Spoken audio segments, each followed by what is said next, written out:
Welcome to People Make Roofing, a call to action led by Roofing Talent America and RoofersCoffeeShop.com. We're tackling the industry's biggest challenges, from outdated misconceptions to the widening skills gap. Our mission? To show the next generation the true potential of roofing, including the diverse opportunities, endless growth possibilities, and a chance to make a lasting impact. Join us as we share unfiltered stories from the industry professionals across North America, inspiring and guiding the future of roofing. Hello everybody, my name is Luke McCormack, CEO of Roofing Talent America and your co-host of People Make Roofing. And hi, I'm Heidi Ellsworth, president of Roofers Coffee Shop, and also a co-host on People Make Roofing. And we are so excited to be here today with Doug Duncan from Nations. Doug, welcome to the show. Hi, Heidi, Luke. Thank you so much. Oh, we're so excited to have you here today. We would love it if you would just introduce yourself. And you know what? We would love to hear your story. Share with everybody kind of your history in roofing overall, and that will get us started. And we're going to talk about some great stuff today. Yeah, and just to add to that, Heidi, I've been so excited to get you on this campaign, Doug, because from where you started to where you are now, to what you do to give back to the industry, I truly believe that you're a shining example. And for parents, teachers, career guidelines counsellors, anyone outside the world of roofing that wants to know what can be done in this industry, I think you've paved the way for a lot of people, Doug. So really looking forward to hearing it all from where it started to where you are now, and your insights into the industry. So thank you so much for joining. Yeah, thanks. I've been excited about this too.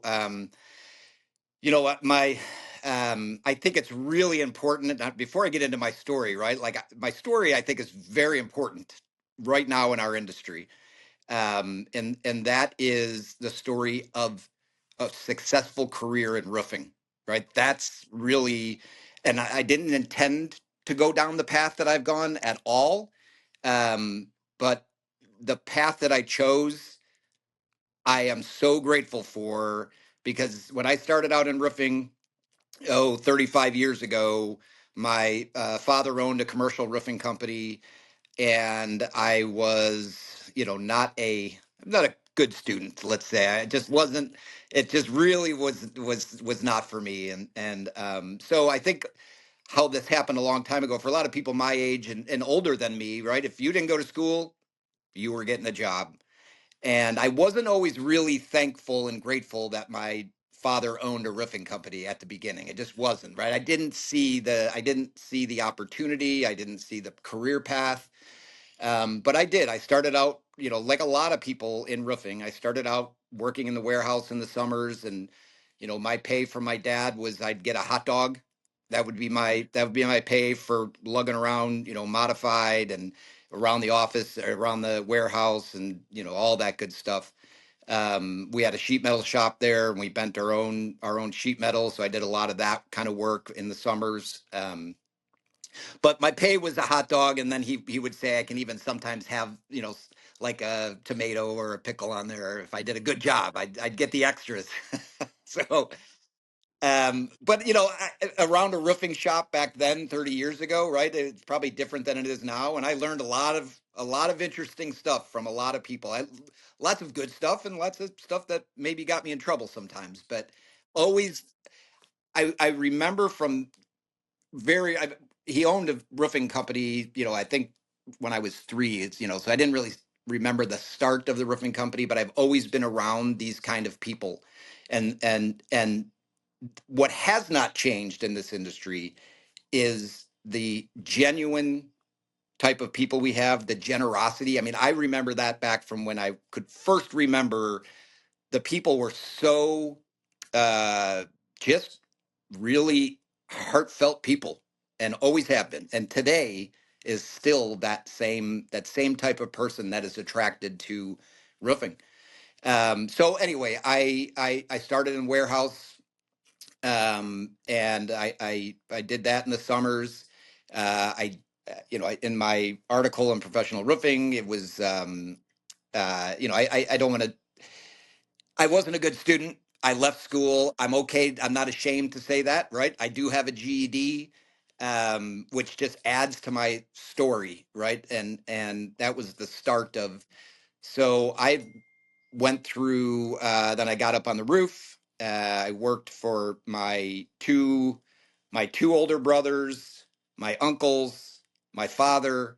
So it wasn't always the I wasn't always just ready to go to work at that point, every single day, and I just didn't see the opportunity back there, and so worked on the roof, worked on commercial buildings in Chicago, a lot of public buildings, a lot of schools, and then just started learning. My brother took me aside, and he really started mentoring me on the sheet metal side. So we did a lot of sheet metal in the city of Chicago, and roofing as well.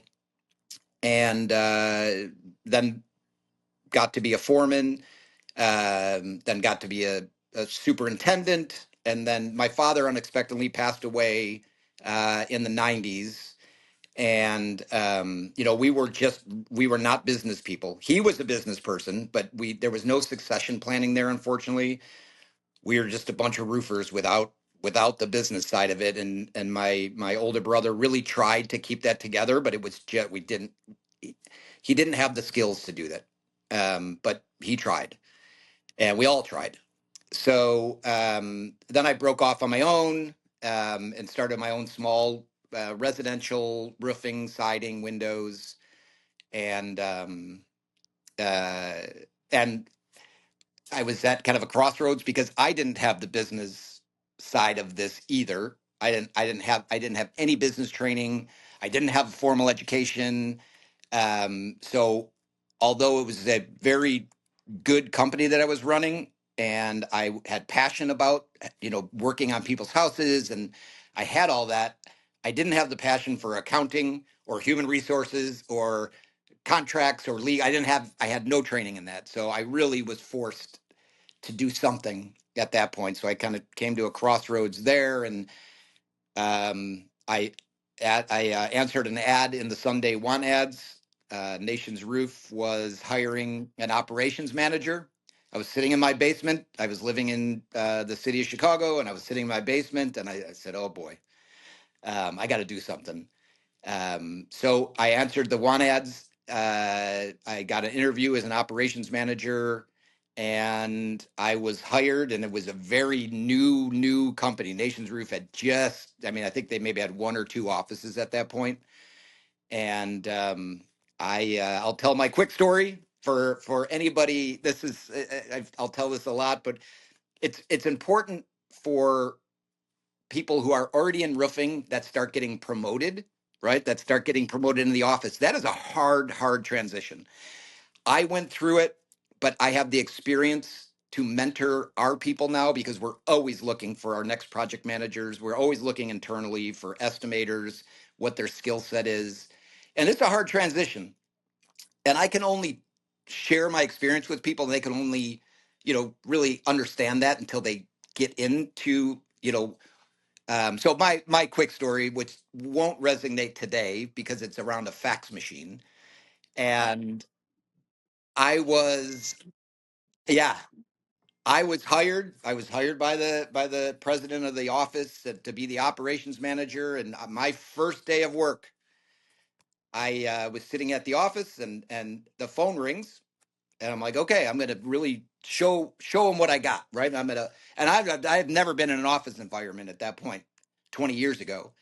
And so I answer the phone, and good morning, Nation's Roof. How can I help you? And I look over, and my boss his face is in his hands. I answered the fax machine. I literally answered the fax machine. That was my first day. And he was shaking his head. And I tell that story to all of my people who are coming up through that same path. And and they get it at that point, or at least they don't, because there's so many little things that when you come from the field, or you don't come into roofing, or you're in the field and you go to the office, you just don't get it, right? And your confidence you are the man or the woman, and you're the skilled person on the roof, and then you come into this office environment and you're really not that confident anymore because the phone rings, right? And you're like, oh my god, what do I do with the phone? So anyway, that's my story, and that was 20 years ago. I started with Nation's Roof, and it has been a career beyond my wildest dreams. Like this was not the path I thought I was ever going to take. I but all the different parts of roofing that I worked through, and I just kept plugging away, and I kept plugging away, and I had my doubts, right? Like, I don't have a college education. How am I gonna own my own business? How am I gonna? I had those doubts, but the best part about roofing that I will always look back on is that you just have to have some passion, hard work, and you can go as far as you want to. You don't have to have, if you have a college education, great, we'll take you. Right? If we need everybody. Um, but really, it is just great to know that that's all you need, and you could be very successful. However, your definition of success is, if that's financial success, you can get it here. If that's, the success of mentoring and training people and helping the industry, that's the path. I mean, there's so many paths, not just contracting, right? There's manufacturing, there's consulting, it's phenomenal how many paths there are to take in roofing.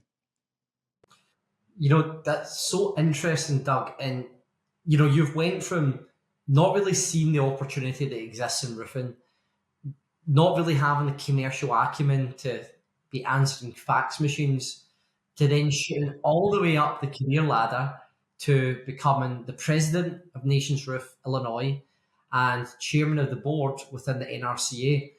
What I'm keen to hear is, where was that tipping point, in your mind, where you realized, there is something here, there is a pathway here, and you then went down that way. So what was the tipping point that changed in your mind, and how did you get there? Because you don't get to the position you're in without learning all these things which were once unknowns. So really keen to hear, for our listeners, what changed in your mind, and how did you then sort of progress? Yeah, I talk to a lot of people that have taken my path too, that are on the similar path as I have been, and there was a lot of those moments. Like, there's plenty of moments when I'm tearing off a built up roof, a pitch built up roof back then with a spud bar. I'm like, boy, I wish I would have stayed in school, right? I mean, that a lot of people, we've all gone through that. Like, I wish I would have stayed in school, but then, then you come back to reality. And you're like, no, no, no. I like doing this. I like being outside. This is construction is just in my DNA, right? Like, it's just, all of us, right? Anyone in construction, like, we're here for a reason. We are here for a reason, and it's inside, right? It's tough to be forced into an industry, right? It's tough to be forced into that, but once you're there. So to answer your question, um, I think that the really what I think helped me was the people here, and then I started getting to know people, and I was getting the confidence from other people, because there's plenty of times where I was just, oh boy, I'm a failure. A lot of that, like, some human resource issue, right, was a big one where I botched it, and I thought I was doing the right thing, or I just, um, and but I would get confidence from others and the coaching from others that started giving me the confidence. I will give a shout out to the FEI program at the NRCA. That, I mean, I think I got the inspiration before FEI, but FEI really put it all together to me on how important we really are in our industry and what we do with that, right? As far as the leadership side goes. So I would say that was FEI was probably one of the biggest kind of um, turning points for me in my leadership roles and stuff like that. So Wow. And I love what you said about it's in our DNA. So many of us come from construction families, right? My dad was a general contractor, and so we kind of have that in our blood. But then once you get into roofing, it's just like, okay, the people, the jobs, how the protection, everything is just so powerful. So I'm kind of curious, Doug, for you today, looking back at this beautiful career and then where you're at today, as president, what is most rewarding about your job? Yeah.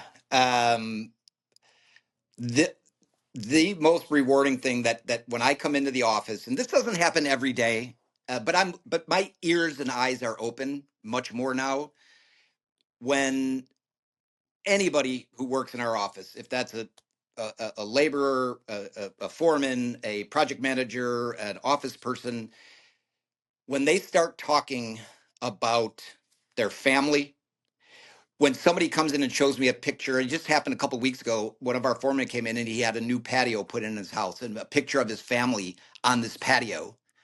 Nice, really nice patio. Those kinds of situations, like that's what gets me going. I know, I feel I have a little part in that, right? And helping that. And when I see that, or someone comes in and shows us pictures of their newborn baby or anything, we just talked about it not long ago with a couple of my coworkers here. I'm a really bad advocate for myself. I'm a better advocate for other people. And I'm learning that. I also, I want to be an advocate for myself too. But that is just something that's always kind of or my new project manager, brand new project manager, but he's been with me a long time. He's come up through the ranks. Let's say he was our warehouse coordinator, then he was our safety director, and he wants to keep doing it. So now he's brand new project manager. And I saw last week when he walked in, I saw that he got it. He walked in, his eyes were, yeah, I understood that he understands his job and he still has a smile on his face, right? I mean, I could feel that that's where he got it, and I knew it, and I told him that. But that's the kind of the stuff that really kind of gets me going is when I can see that people grow and all that other stuff. Well, it's all about people, Doug. People make roofing. And on that, when you look at your career, for example, from where you started to where you are now, you think, geez, what an amazing industry. There's people that will help you. You can move up the career ladder. If you don't have the experience, the NRCA has courses there to develop you. And we know that today what the NRC are doing with the Alliance, with the education, with giving back, it's something really special. And, for me, when I joined the roofing industry, my father had his own contracting firm. And I joined a bit differently. I joined doing recruitment. And I always thought, why is there a skill shortage? Why is there a generation gap? Why is roofing not seen as a viable career option for young people? Because when you actually look in the industry, you see what it's doing for the world, what it's doing for the people within it, and the success that exists. It really does make you think, why do we not have people lining up outside their offices to join this industry? And I'd like to pose that question to you, Doug. Like, why do you think it's not really seen as a viable career option in comparison to other industries that are out there?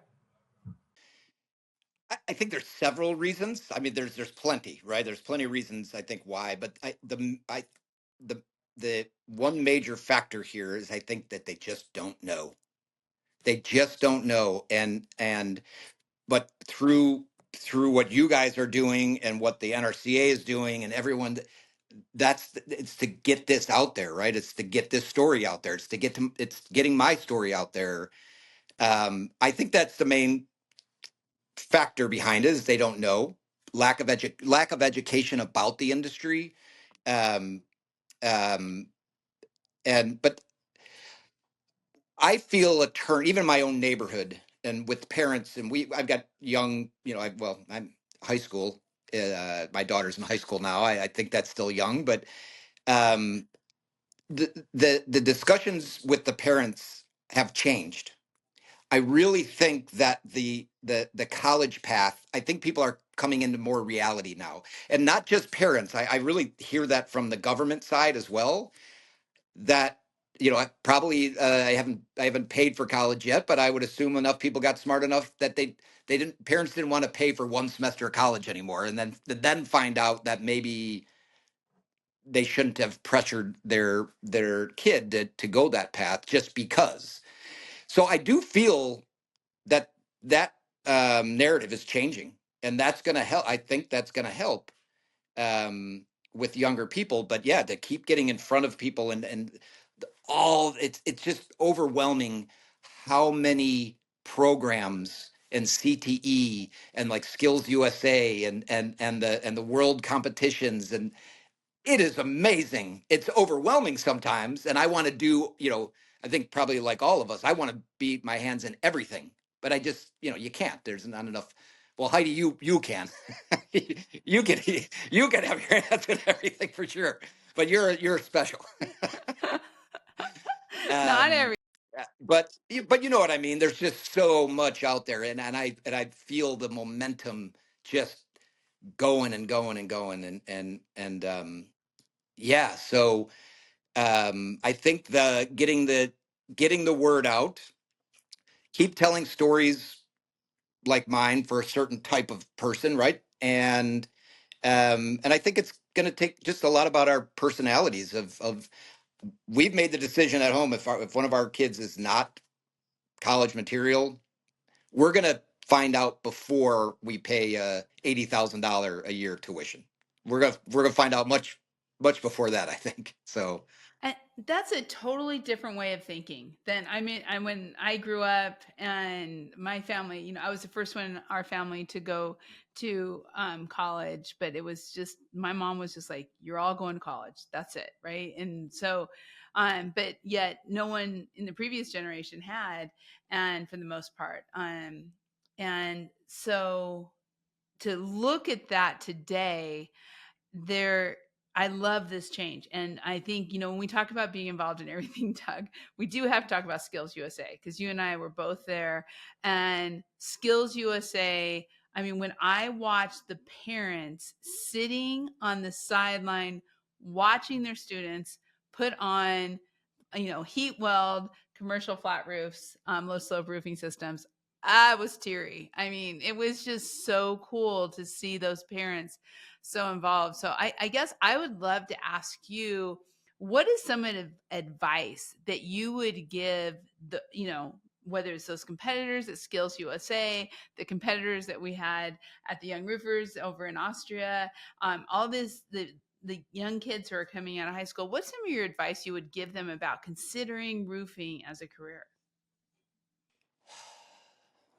I would first, I guess I'd first say it is a very easy career to get into, right? It's pretty easy to get into roofing. It's we need people. The industry needs people. I don't know a roofing contractor, manufacturer, consultant, any arms of our industry. It'd be pretty easy to get your foot in the door, right? So that's number one. Not really advice, but you fill out an application, and you should be able to get your foot in the door in some capacity. Maybe not right to project manager, or if you have no experience or no educational background, you might want to set your bar a little bit lower. But again, I can only, to any of the younger people in our organization, I can only share my experience with them. I don't have another I like to share off of my experience, and I like to coach and mentor. So not everyone's going to relate to my story, right? Because they're different. So but I'm always upfront and honest, and my advice is to there's no better value than getting on a roof and seeing what it is, and seeing what is a roof, how does it go down, because there are some estimators that can estimate. They they have the skills for it. They don't have to be on a roof. They can estimate a roof, but it's such a faster path if you know what we're talking, you know what people are talking about. So I would always say that's where you get in on that. And the other piece of advice is think a little bit longer term. Yes, it's hard to be tearing off a roof, but it doesn't have to be forever. It doesn't even have to. It doesn't have to be for 5 years, right? If you really want to get into it, if project management is your passion, if estimating is your passion, if owning your own roofing company is your passion, you, I feel it's important to go through those steps. But it doesn't. You don't have to. It does not. It doesn't have to take you 5 years to get from tearing off a roof. That could be part of the succession plan that you have with your company. So the advice would be to get in the door. And I will promise you, if you work hard, it is a fantastic career and people will help you along the way. Yeah. Yeah. I love that. Yeah, that's amazing, Doug. And you've seen a lot from coming from being on the site to being in the boardroom, being with Nation since there was only one or two offices to where you guys are now, and you've seen how much the field has changed over the past 10 years. But looking to the future now, in terms of all the new safety, AI, private equity, competition, people retiring, the industry is ripe for innovation and change. And I'm really interested to hear from you, Doug, like, what is the future of roofing? And, where can young people plug into that? Yeah. That's a good question, right? And I thought about this, and what is so important is that the leaders in roofing, in our industry, the people, not just leaders, we have to start thinking about future, because like you said, I like that it's ripe, right? I mean, there is so much coming at us right now, but it's all good. I mean, I guess we don't necessarily know how great it can be, or if there's going to be some bumps along the road with private equity. I mean, I don't think the verdict is out. Is Oh my gosh, did this really elevate our industry, or was there bumps along the road? I don't think anyone could truly say what impact that's going to have just yet. Could be a great impact, but I think there's some people. There's a lot of speculation about private equity, and it's because it's the unknown. We're roofers. Right. We're roofers here, and now and even in this part of it, like I'll speak for myself personally, is I have to be educated on private equity. I would like to know how, it might not impact my position on a day-to-day basis. We have to do some different reporting and things like that. But, when somebody comes up to me, I think in the industry with private equity is these rumors just have been flying around. Like, we have friends that are competitors, right? That might have been, and they might have had a really bad experience, but that's the only thing maybe we know about private equity, and that scares people, right? So I think education about private equity and what it really is, and private equity isn't just coming into your company to burn you down and do all this other stuff and sell off your business as parts. It's not. That could be a possibility, but we don't know what what this is really going to do. So, but I think but private equity is here, and it's going to be part of our future. But I think getting educated on it that's been my path, is just to see like how this, because we're very close in our industry, and rumors just fly and this and that, and it doesn't do anyone good to get so worked up about stuff that we really don't know about because it's so new. I think the other part of this, and the future, is hopefully the people that we're connecting with today through this podcast. The younger generation, if you're listening, we need you. And it is a very important. Everybody needs a roof. I think we're all secure in our jobs. Everyone's always going to need a roof on their house. Um, but the future is the younger generation. But which Heidi brings me back to Skills USA is when we were there and I talked to the competitors, and these are young people, and not every one of them wants to go into roofing. But it puts such a I was like I trusted again in our people, right? I trusted because they're so professional. I can't come up with the word that I had thought of, but like reinvigorated about younger generations because these kids were so professional. And I really was, when I was talking to them, I'm like, oh my God, th- these are some really, really genuine, hardworking people. I guess it puts some faith back in to humanity for me, right? I mean, it was powerful. Yeah. And that I think, Doug, that is such a good point because what the future of the roofing industry is this next generation. And we so often people get caught up in, they don't do things the same way we do. They look at things different and stuff like that. And I'm with you. I see those young people from Skills USA. I see the young people coming up and I'm like, yeah, they don't do things the same way we do. That is great. That's what's I good about mean, it. that is what's good about it. This is the future of our industry, and I'm really celebrating that, and I love that. And I think I had one last question, just from your perspective as the NRCA chairman. What do you see? You know, I just think the NRCA has done such a fabulous job on, with career development and getting out to technical schools and vocational schools and pro certification and all of those kind of things. What's some of your thoughts on your chairmanship and really the future of that next generation and how NRCA is looking towards that?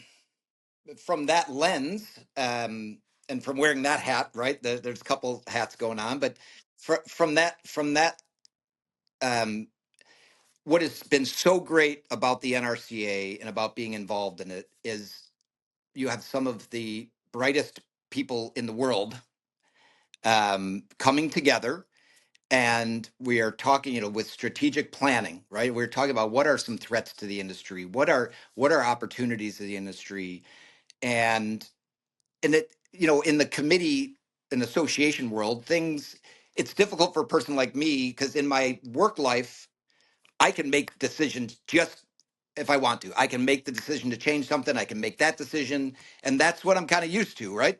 But when you get into an association, it's different.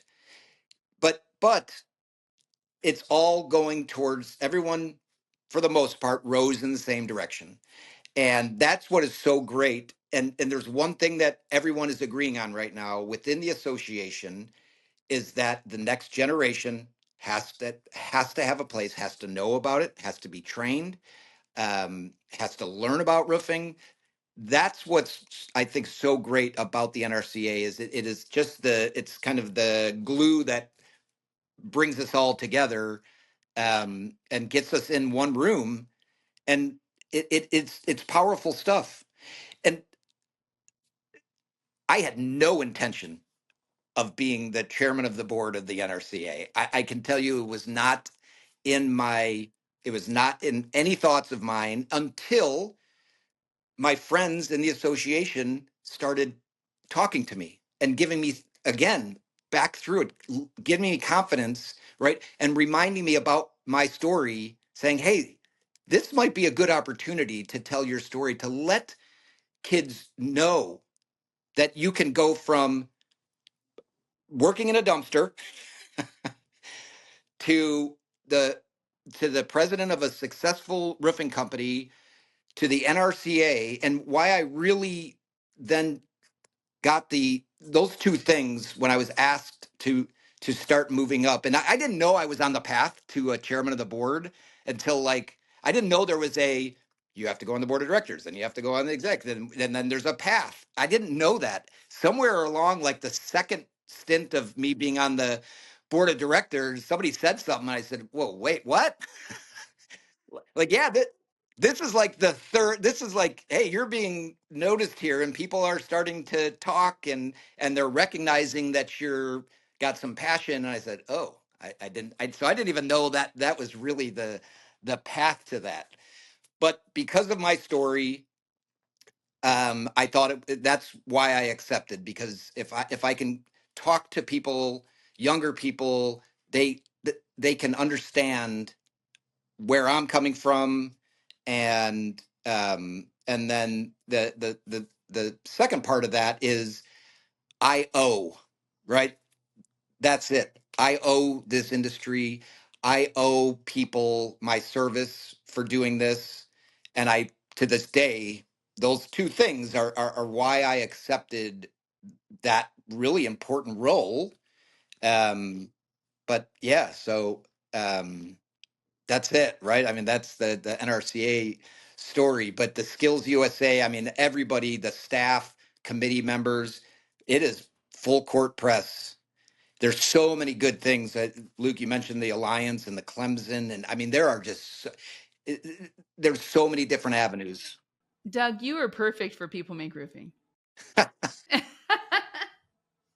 You really are, Doug, and you know you're very humble considering everything you've achieved and do to give back. It's very humble, and I think it's very deserved for you to be at the position that you are within the NRCA. So, you know, we're very thankful and very grateful to you. And you know, if there's a young person out there and they're wanting to join the roofing industry and they're in Illinois, then Doug is your man. And Doug, I'm sure if anyone comes to you nationally that wants to get into the industry, you'll be able to help them move up the career ladder and, you know, hopefully be where you are one day. Yeah, I would say it. I just thought about this one. I've got my wife's cousin out of the blue called me a couple of months ago, and he said, "Hey, I'm thinking about getting into roofing." You know, he's heard all my stories at Thanksgiving, and he said, I'm really thinking about getting into roofing. Could you help me? And I said, I can get you started for sure.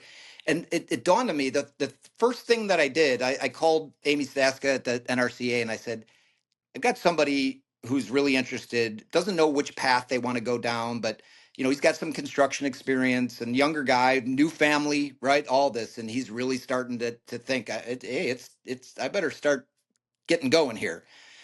And I called Amy and I said, hey, I told her the story, and I said, could you send him the track, the low slope track program online? Could you send him the link to that?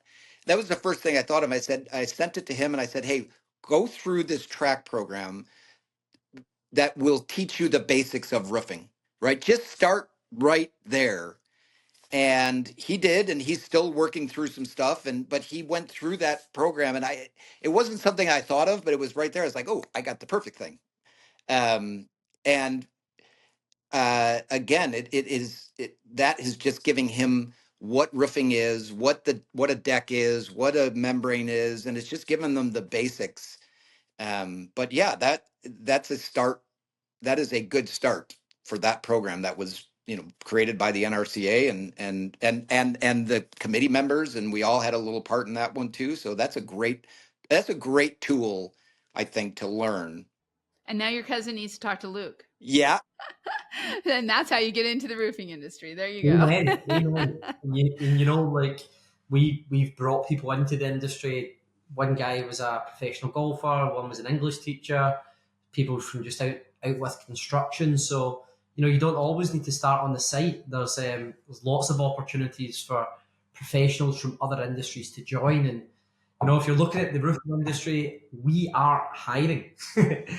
And, Doug get a great example of what a career in roofing can give. So, thank you so much for giving your time to this campaign. And, anyone else that you want to invite on, Doug, that is also a shining example of what a career in roofing can give, then Heidi and I would love to give them some airtime as well. I have the perfect person, but I want to talk with him first. But I have somebody who will really. We'll talk later about that one. But Okay. I got the perfect Let person. us know. Yeah. I'm not going to give him. I got to talk to him first. I'm not going to give you the name just yet. Doug, we appreciate it. We will see you in San Antonio in a few weeks. And yeah, thank you. Thank you for everything you guys are doing. Appreciate it. Thank you. And thank you for everyone that's listening. You can see all of our People Make Roofing podcasts on Roofers Coffee Shop and Roofing Talent America, and Roofing Talent America. Also, be sure to check out the engaged conversation and excerpts on Luke McCormack's LinkedIn. We'll be seeing you next time on People Make Roofing. Thank you, guys. Bye-bye. Thanks again. Bye. Thanks for listening to People Make Roofing. Together with Roofing Talent America and RoofersCoffeeShop.com, we hope to shape the future of our industry. Share this episode and keep the conversation going because people truly make roofing.